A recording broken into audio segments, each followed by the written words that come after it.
संसार के सभी महान राजाओं में अशोक को अशोक द ग्रेट की उपाधि मिलती है।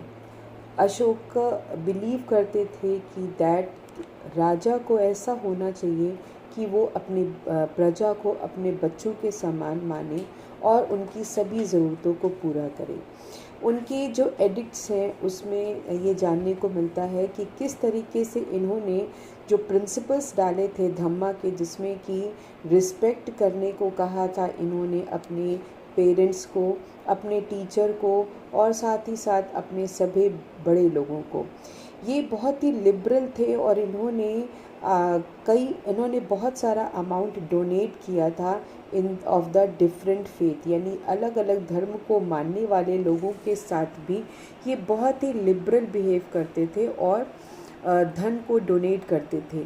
इन्होंने बहुत सारी बुद्धिस्ट मोनेस्ट्रीज़ का निर्माण कराया जो कि बर्मा और साउथ ईस्ट एशिया कंट्री में शामिल हैं।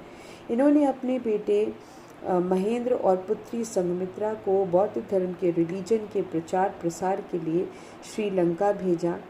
नेशनल एम्बलम जिसमें हम देखते हैं कि 4 साइड लाइन, ये एम्बलम हमें अशोक ने ही दिया है। इस 4 साइड लाइन का मतलब है कि हिंदुस्तान चारों दिशाओं से उन्नति की ओर अग्रसर है। उसके बाद इस नेशनल एम्बलम में 2 जानवर और शामिल किए गए हैं। इन दोनों जानवरों के बीच में एक 24 तीलियों का चक्र है और ये चक्र हमें बताता है कि हिंदुस्तान पूरे 24 घंटे प्रगति में है।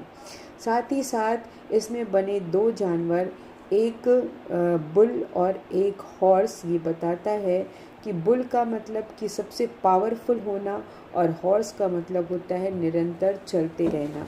तो ये सारे जो अशोक के बनाए गए सिंबल्स हैं आज भी हम अपने गवर्नमेंटल डॉक्यूमेंट्स में और अपनी करेंसी में देखते हैं।